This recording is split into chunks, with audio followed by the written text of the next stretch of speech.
La lluvia cae sobre los jardines de la mansión de Clara Monterrey mientras una figura vestida de negro desciende lentamente por una ventana lateral. Sus movimientos son rápidos, precisos, desesperados. Durante un instante se detiene bajo un árbol, mira hacia la casa iluminada y desaparece entre las sombras húmedas de la madrugada. Apenas amanece, las sirenas rompen la tranquilidad del barrio elegante. Patrulleros, cintas policiales y vecinos curiosos rodean la enorme propiedad de Clara Monterrey. Dentro de la casa, los investigadores observan la caja fuerte violentada mientras la anciana repite, todavía temblando, que alguien había entrado durante la noche. Pero el robo tenía algo extraño. Dentro de la caja fuerte todavía quedaban joyas antiguas, sobres con dinero y relojes de gran valor. El ladrón solo había tomado $12,000 exactos. Ni un billete más. Aquello no parecía un robo impulsivo, parecía una necesidad desesperada. Horas después, los investigadores revisan las cámaras de seguridad de la zona. Entre las imágenes borrosas aparece una mujer caminando rápido bajo la lluvia, abrazándose el pecho para protegerse del frío. El reloj marca exactamente la hora aproximada del robo. La mujer era Fernanda Márquez. Fernanda vivía sola en una casa antigua heredada de sus padres, apenas sostenida por pequeños trabajos de costura. Los vecinos la conocían como una mujer tranquila, reservada y trabajadora. Nadie en el barrio podía imaginarla entrando a robar en una mansión durante la madrugada. Cuando la policía allana su casa encuentra $12,000 guardados dentro de un cajón de madera. Sobre el dinero aparece una notificación judicial arrugada: si no pagaba una vieja hipoteca en menos de 15 días, perdería la casa donde había vivido toda su vida. Fernanda intenta mantener la calma mientras los policías revisan cada rincón. Explica que ese dinero eran ahorros personales, guardados durante años para un viaje que nunca pudo hacer. Pero incluso para ella misma, sus palabras comienzan a sonar débiles dentro de aquella cocina silenciosa. Cuando le preguntan por qué caminaba sola de madrugada cerca de la casa de Clara Monterrey, Fernanda responde que se sentía enferma y salió hacia una farmacia. La policía verifica la información. La farmacia existía. Y efectivamente estaba cerrada a esa hora.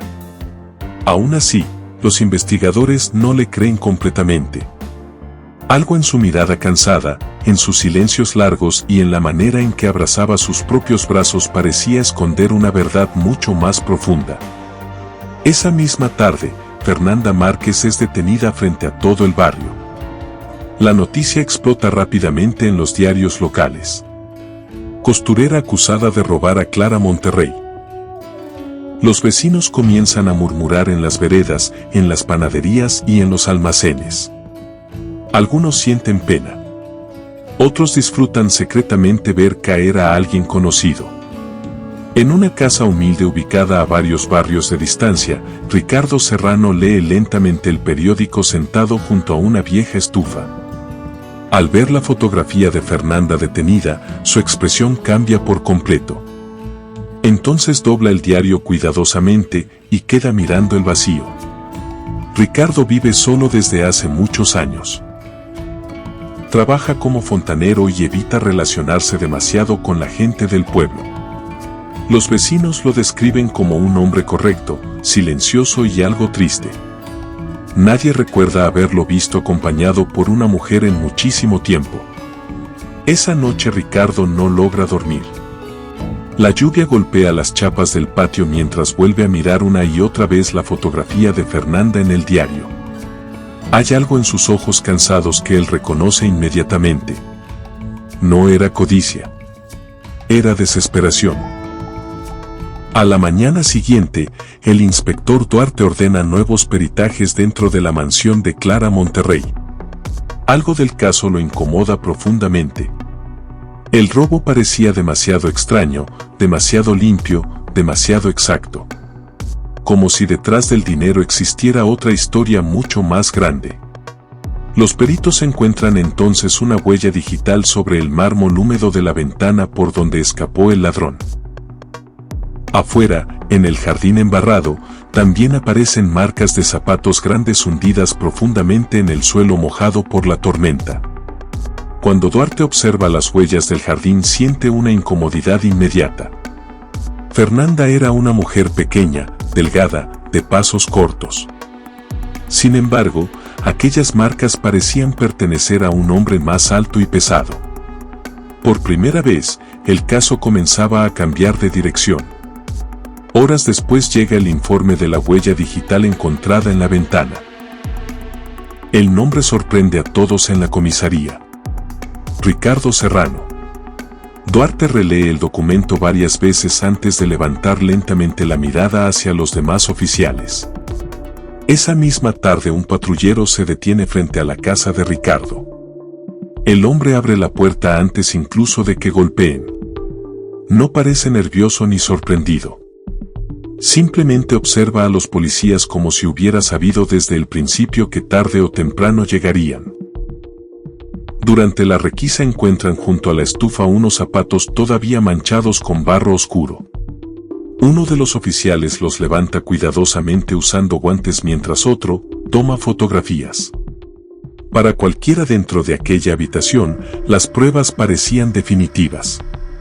Casi demasiado definitivas. Ricardo es esposado delante de varios vecinos curiosos.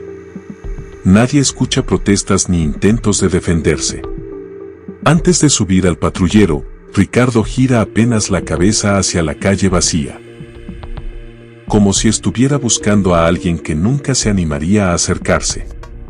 Cuando la noticia de la detención de Ricardo llega a la casa de Fernanda, la mujer siente que el aire desaparece de la habitación. Permanece inmóvil junto a la mesa de la cocina mientras escucha la radio encendida repitiendo una y otra vez el nombre de Ricardo Serrano como principal sospechoso del robo. Esa noche Fernanda no puede dejar de pensar en algo insoportable. Ricardo jamás habría estado cerca de la casa de Clara Monterrey, a menos que hubiera ido por ella.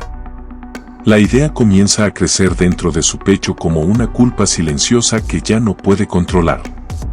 En la comisaría, el inspector Duarte interroga a Ricardo durante varias horas. Pero cuantas más preguntas hace, más extraño le parece aquel hombre. No niega las pruebas. No intenta justificarse. Y jamás pregunta qué ocurrirá con Fernanda. Como si ya conociera perfectamente toda la historia. Duarte le pregunta directamente por qué robó exactamente $12,000.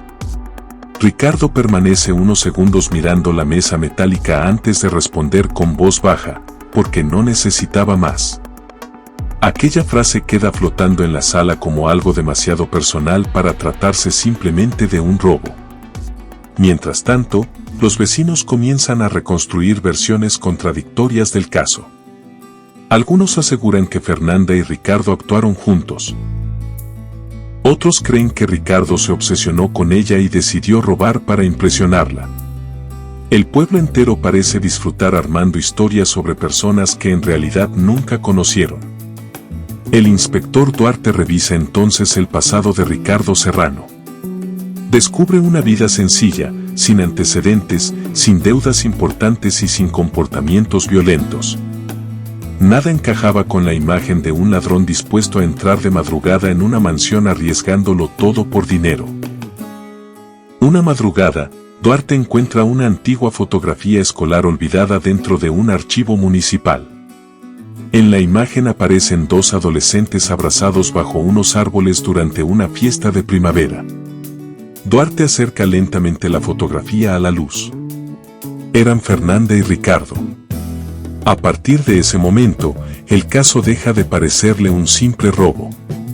Duarte comienza a preguntar discretamente a vecinos mayores del pueblo, y poco a poco aparece una vieja historia enterrada por el tiempo. Una historia de amor prohibido que casi nadie recordaba ya. 25 años atrás, Fernanda Márquez era considerada una de las jóvenes más educadas y prometedoras del barrio. Su padre, un hombre extremadamente religioso y respetado, controlaba cada aspecto de la vida familiar con una severidad que todos temían. Ricardo, en cambio, era hijo de un obrero ferroviario y trabajaba desde muy joven haciendo reparaciones. No pertenecía al círculo social ni religioso de la familia Márquez. Para el padre de Fernanda, aquel muchacho representaba exactamente el futuro que no quería para su hija. Sin embargo, Fernanda y Ricardo se enamoraron profundamente. Se encontraban a escondidas en plazas vacías, estaciones de tren y calles arboladas donde nadie pudiera reconocerlos. Durante meses imaginaron una vida juntos lejos del pueblo y de todas las prohibiciones familiares. Pero una tarde el padre de Fernanda los vio abrazados dentro de un automóvil detenido frente a una plaza. Aquella misma noche, la casa de los Márquez se convirtió en un infierno de gritos, amenazas y llanto contenido detrás de puertas cerradas. Fernanda suplicó que la dejaran continuar la relación. Lloró frente a sus padres, prometió que Ricardo era un buen hombre y que realmente lo amaba. Pero toda súplica fue inútil. Le prohibieron volver a verlo y controlaron cada uno de sus movimientos durante meses. Ricardo esperó durante semanas alguna carta, alguna llamada o alguna señal. Pero nada llegó.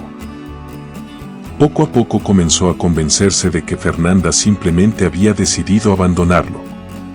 Lo que jamás supo era que ella seguía guardando todas sus fotografías escondidas dentro de una caja de madera. Con el paso de los años, ambos construyeron vidas silenciosas y solitarias. Fernanda jamás se casó. Ricardo tampoco. Y aunque el pueblo dejó atrás aquella historia juvenil, algo entre ellos quedó suspendido en el tiempo como una herida que nunca terminó de cerrar completamente.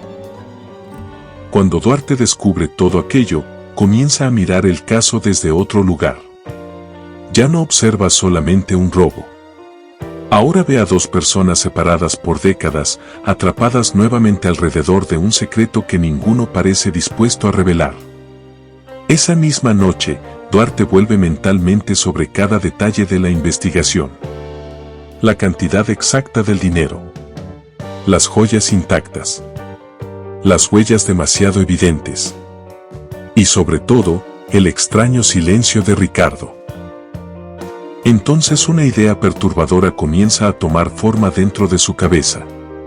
Tal vez Ricardo no había robado el dinero. Tal vez solamente estaba intentando cargar con la culpa de alguien más. Pero incluso si aquella teoría era cierta, Duarte tenía un problema enorme, no existía una sola prueba concreta contra Fernanda. El dinero jamás volvió a aparecer. Ni en cuentas bancarias, ni escondido dentro de la casa, ni enterrado en el jardín. Los $12,000 parecían haberse evaporado completamente. Y cuanto más tiempo pasaba, más imposible resultaba reconstruir la verdad de aquella madrugada lluviosa. Mientras tanto, Fernanda comienza a vivir atrapada entre el alivio y la culpa. La hipoteca de la casa había sido pagada discretamente pocos días después del robo. Pero cada vez que escuchaba el nombre de Ricardo en las noticias, sentía que el peso de aquellas paredes comenzaba a aplastarla lentamente. El juicio contra Ricardo Serrano comienza en medio de una enorme expectativa mediática. Afuera del tribunal se acumulan vecinos, periodistas y curiosos que quieren ver de cerca al hombre acusado de robarle a una de las familias más influyentes del pueblo. Ricardo entra a la sala esposado, vestido con una camisa gris demasiado grande y el rostro completamente sereno. Cuando sus ojos encuentran a Fernanda sentada entre el público, apenas sostiene la mirada por un segundo, antes de bajar lentamente la cabeza. Durante la primera audiencia, la fiscalía expone las pruebas con aparente contundencia. La huella digital en la ventana. Las marcas de barro. Los zapatos encontrados en la casa de Ricardo. Todo parecía construir una historia simple y perfecta frente al jurado. Pero el inspector Duarte continúa sintiendo la misma incomodidad.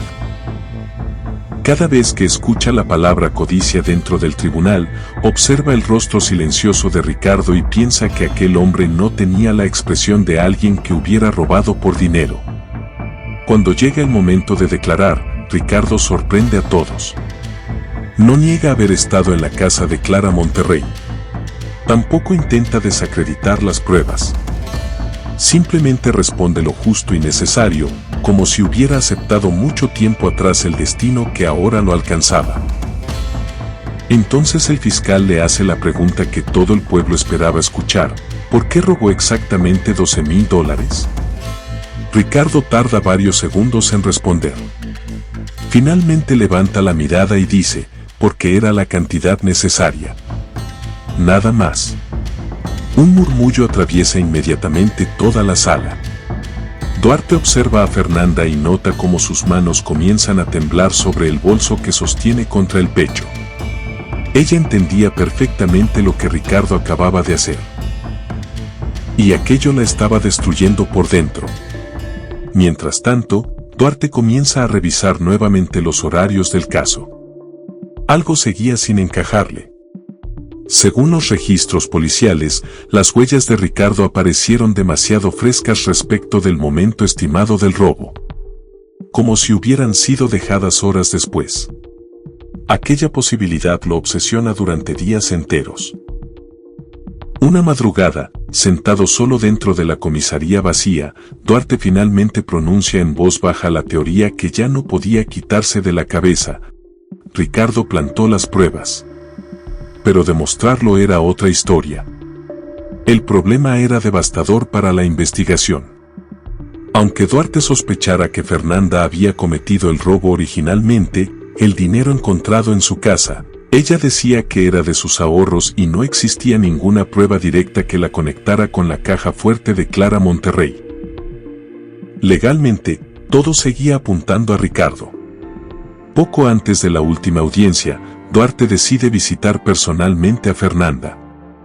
La encuentra cosiendo junto a una ventana mientras cae la tarde. Durante varios segundos ninguno de los dos habla. El sonido de la máquina de coser llena toda la habitación como un corazón nervioso.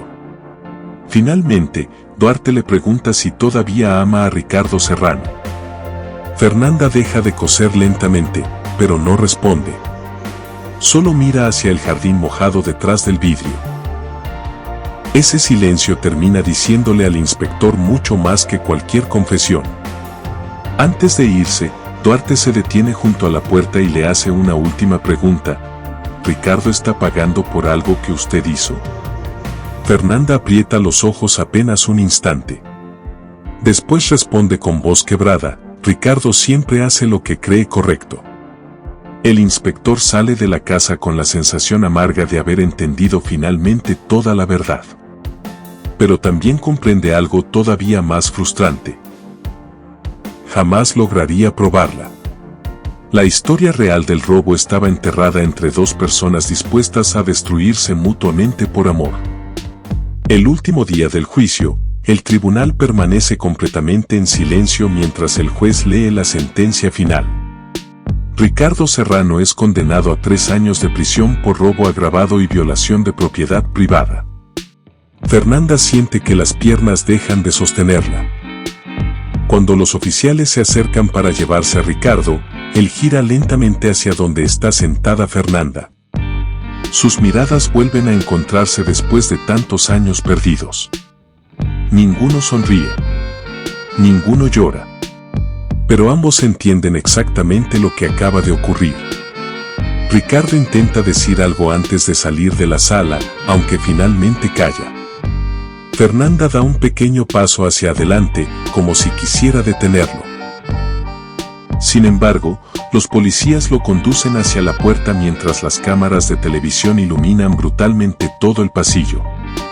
Esa noche, ya solo dentro de su celda, Ricardo apoya lentamente la cabeza contra la pared fría. Afuera comienza otra tormenta. Y mientras escucha la lluvia caer sobre el techo de la prisión, por primera vez en muchísimos años, sonríe apenas. Los primeros meses en prisión pasan lentamente para Ricardo Serrano.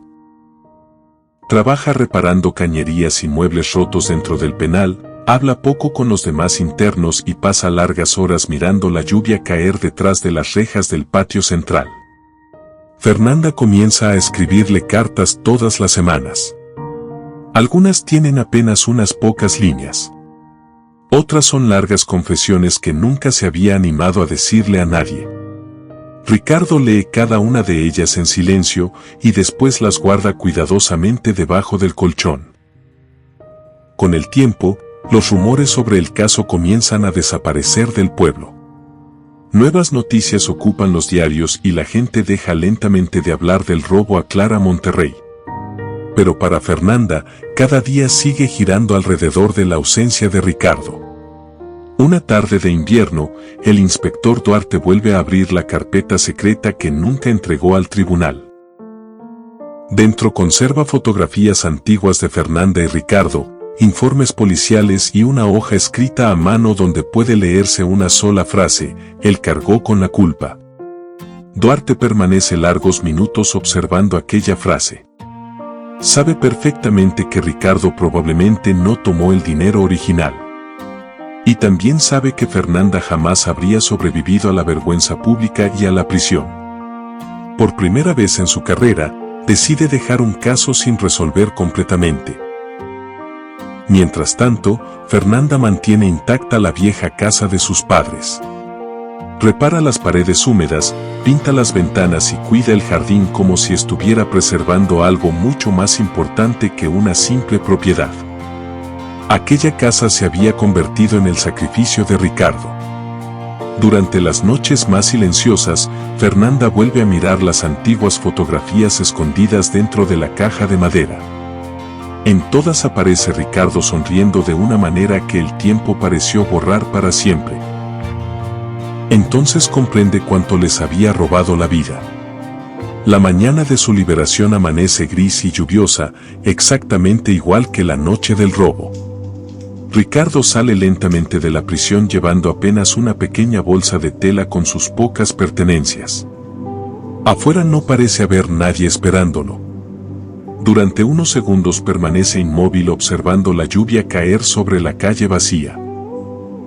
Respira profundamente, como si no supiera muy bien qué hacer con aquella libertad que había imaginado tantas veces detrás de las rejas. Entonces ve un paraguas oscuro al otro lado de la calle.